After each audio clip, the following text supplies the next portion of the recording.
Ang magmahal at mahalin ka, masarap sa pakiramdam.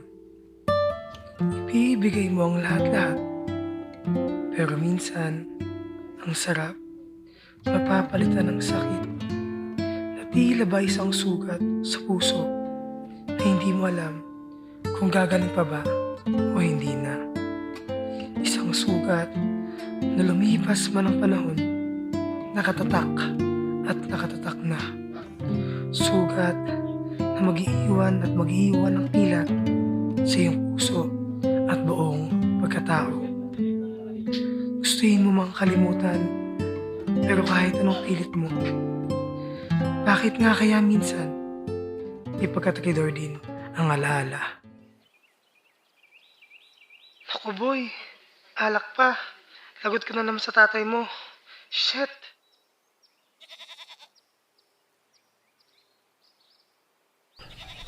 Nahirapan akong manghuli ng isda. Kasi alas 4 ng umaga andun na ako. Hanggang umabot na ng alas 10, wala pa rin kami nakukuha. Grabe. Sensya tay, nalit po ako. Oh, pamangkin. Mukhang saan naman dumapang agila. Oh, bukas yung zipper mo. Nalimutan mo naman yata ngayon. Linggo. Walang biyahe, palaot. Wala ko po palang laot ngayong linggo. Oo nga pala, linggo pala ngayon. Wala ka na talagang pag-asa. Nung binata ako, di naman ako ganyan kakupad. Laki-laki mo na, magtino ka na nga. Grabe ka naman tay, saklap nun ah. Oh, sumasagot ka pa? Ika pamangkin.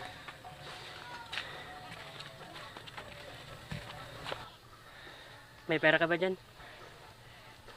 Meron to. Bilang mo nga ako ng pandesal. Bago lumamig itong kaping to. Ah, sige to. Meron po. Una na po ako. Wala talagang kwenta. Huwag mo lang isipin.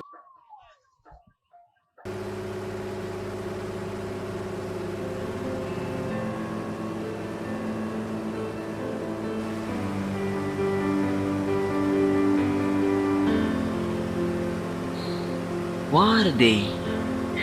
Ano kaya naghihintay sa akin dito sa patutunguhan ko? Layo na to sa amin? Tatagal kaya ako dito? Bahala na. Pero kailangan eh.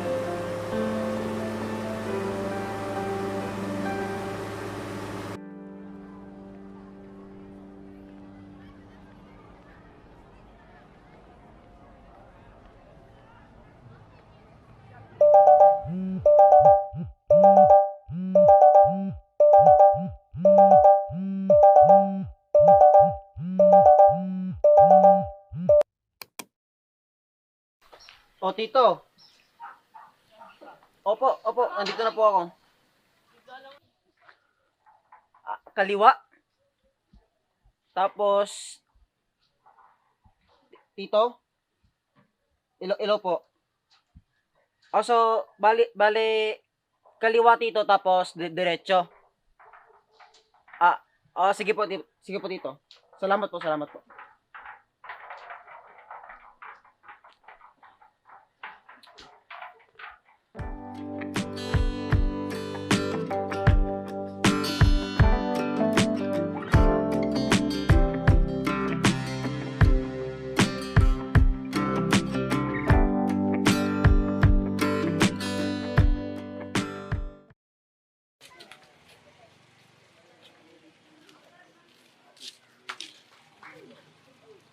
Tol, kamusta ka na? Ito, ayos lang. Dito sa liti ko bumili ko pandesal, ikaw ba? Ito, ayos lang din. Mukhang masarap yung almusal ko. Pandesal? Gusto mo ba? Sige na. Saan nga ba pupunta yan? Doon, mangingisda to. O sige, una na ako ha. Ingat ka. Salamat ko na.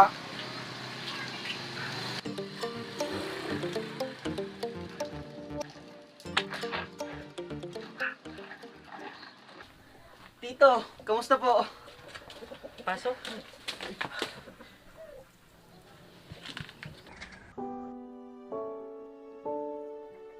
Ba, hara-hara sa daan. Ay, sorry tol. Sorry. Ah, dito. Mano po, Tito? Tito? Oh, pamangkin. Si JB nga pala. Pamangkin ng JB. ate mo. Adrian. Oh, nakausap ko na pala tatay mo. Doon muna si JB tutuloy sa kwarto mo. Sa kwarto ko?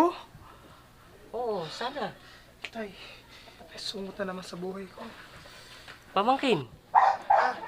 Di, Tito, okay lang po. Sa kwarto ko na lang siya. Salamat pamangkin ah. Oh, JB. Si Adrian munang bahala sa'yo. Kaya naman.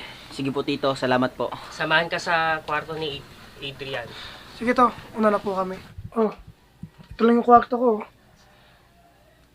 Ilapag mo na yung gamit mo dyan. Eh, yung banig oh. Pero okay lang ba? Sa baba ka na maglatag? Hindi kasi ako sanay ng may kalapit eh. Okay lang, Tol. Salamat. Tsaka, pasensya na. Kasi, ilang buwan lang din naman to. Wala naman ako magagawa eh. Diyan ka na muna ah. Sulit. May sinasabi ka? Hindi mo narinig, Tol. Sabi ko, pasensya na. Tsaka salamat, ha. Ah, sige.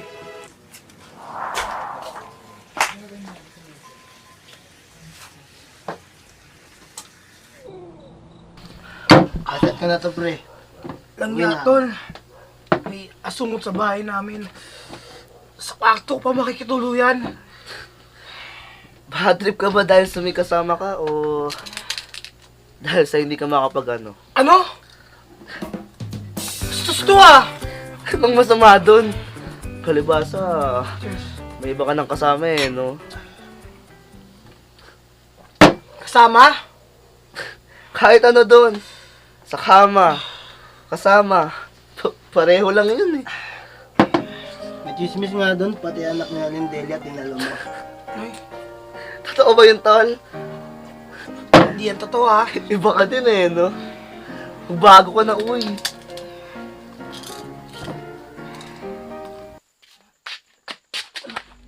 Adrian. Lasing ka na naman? Tinatagal lang ako ng lamok kay Tay. Itong batang to. Ano ibang ginawa ko? Kita ko ng sakit ng ulo. Kapasok pa ako bukas. Sige na! Umuwi ka na! Kapasok pa Bago pa tayo bukas! Batang to. Ulo.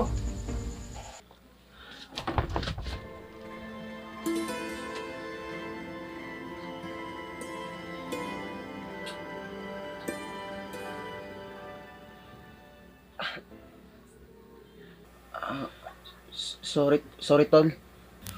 Ikaw nga. Kuyong? Be, tutulog na.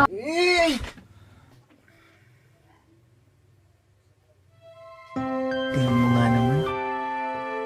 Hindi naman pala kapag nakangiti.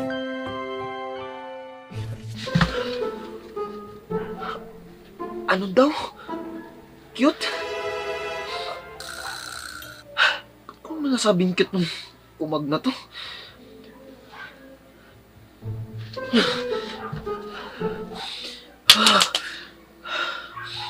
GB. Umayos ka. Lalaki ka. Lalaki. Balak natin.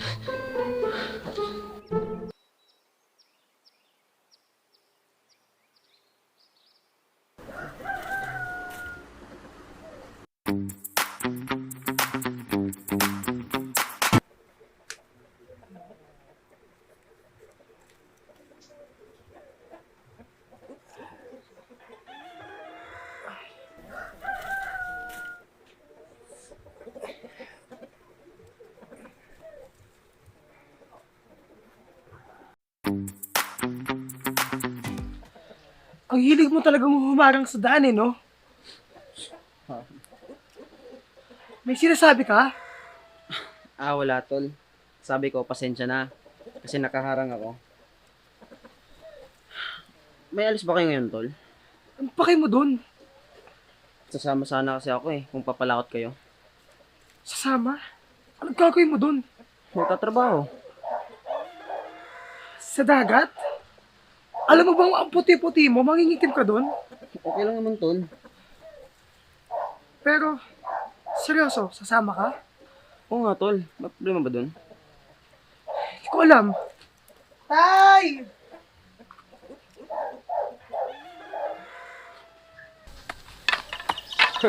Talaga ba? Opo! Alam niyo po ba minsan pag nasa inuman kami, Oh. mga babae dun, naku, Nako, JB. Huwag muna mag-asawa. Bata ka pa. opo to. Tama yun. Tay. Ito. Ako na. Eh, ako na. Tulungan ko na kayo, wala namang ginagawa eh. Ako na sabi, di ba sabi ko trabaho ko to? Adrian, ano ba yan? Buti nga siya tumutulong eh. Tsaka ayaw mo nun? May katuwang na kami kapag wala ka? Kapag inumaga ka na uwi dahil kung sino-sino babae kinakalantari mo? Ganun ba yun, Tay? Tagal kong tumutulong sa'yo, napapakinabangan, nagreklamo pa ako? Di ba to? May sinasahod pa ako, di ba wala? Kasi sabi mo, pabigat akong anak! Sorry po. Okay lang yan.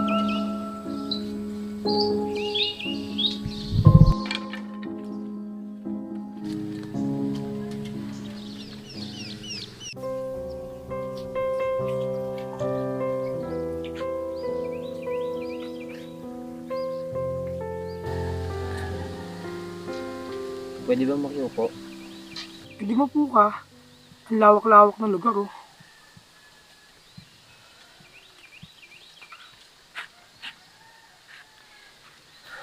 Ang layo ng tingin mo ah. Parang ang lalim ng iniisip mo. Alam ko, galit ka sa akin. Hindi naman ako imasok sa inyo. Tsaka, wala rin naman akong balak agawan ng posisyon kung anong meron ka. Bakit ka nga andito? Tsaka, ano gusto mong mangyari? Wala naman, tol. Pasensya ka na kung abala ako sa'yo. Sa totoo niyan, wala namang plano magtagal dito eh. Siguro, magpapakupa na lang ako tensyon sa amin. Anong tensyon? Wala. Ang labo mo naman. Inopen-open mo yung topic kasi hindi mo tutuloy. Pero, bakit ka nga pa talaga nandito? Parang ayaw mo talaga ako dito eh, no? Hayaan mo. Pangako sa'yo, hindi ako magtatagal dito. Okay lang naman nandito ka eh. Kasi may nakakasama at nakakatulong ako. Sa totoo lang, nung dumating ka dito eh, less pagod. Di man lang kasi sinabi ni tatay na kung gusto ko ba bang mag-aral o hindi na. May hugot naman pala. Aminado naman ako eh. Sa sobrang baba ng grades ko, nung sinabi ni tatay na ayoko na mag-aral, sumangayon na lang ako. Siya kasi lagi nasusunod sa amin eh. Hindi ka man lang tumutol? Hindi na. Wala kasing bilib sa akin yung tatay ko. Hindi naman siguro sa ganun, tol. Naku, hindi mo kalala yung tatay ko. Ako naman, tol. Kaya ako napadpad dito. Kasi, hindi kami magkasundo ng stepfather ko eh. Asawa ni Ermat. Hindi ka sundo o ayaw mo lang siya mag-asawa ulit? Magkaiba yun ha. Siguro nga, tol. Pero syempre, kahit pa paano, loyal naman tayo sa pamilya natin. Matanong ko lang, yung tatay mo pala, kamusta? Tatay ko, wala na, tol eh. Matagal nang nawala, tol. 3 years ago. Sensya na tol ha. Okay lang, tol. Namimiss ko lang siya. Kasi makatatay ako eh. Siguro kasi puro kami lalaki sa magkakapatid. Walang babae. magkaiba pala tayo. Ako naman, baka nanay. Tapos sasakay ibang isla pa siya. Naghahanap buhay. Lahat ng kapatid ko, puro kami lalaki. Kaya siguro grabe yung galit sa amin ni tatay. Lahat kami, sakit sa ulo niya. Sensya na tol ah. Medyo hindi maganda yung simula natin. Okay lang, tol. Alam ko naman talaga na abala ako sa'yo eh. Biruin mo, ibis na solo mo yung kwarto mo, may kasama ka na. Okay lang yun tol. Alam mo, habang nandito ka, mag-enjoy ka. Basta ba, sipagan mo lang sa pagtulong sa amin ah. Ayos yan ha. Basta, ituturo mo sa akin kung anong gagawin ko. Deal yan ha. Deal.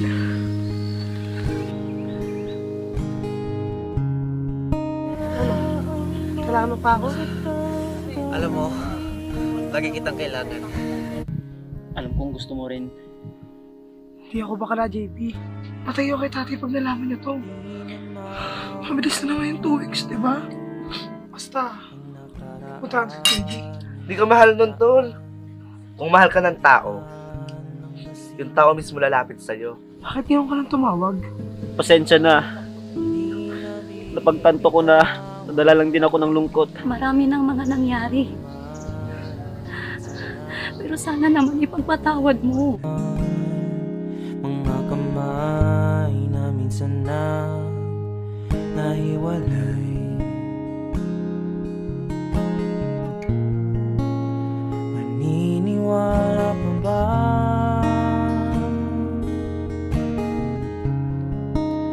sa sasabihin ko? Nandito ka lang sa aking tabi at daharanahin araw man o gabi.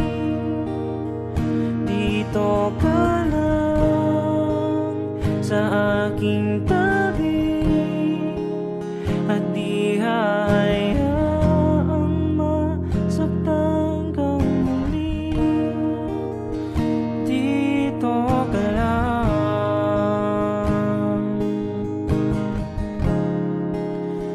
Dito ka lang.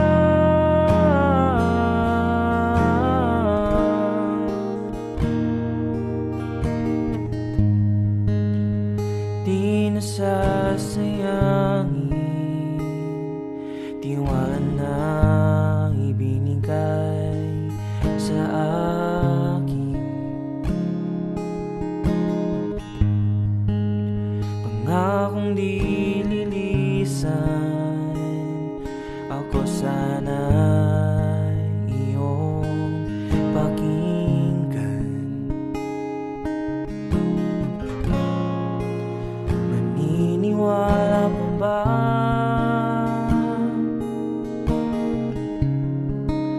sa sasabihin ko? Nandito ka lang sa aking tabi at haharap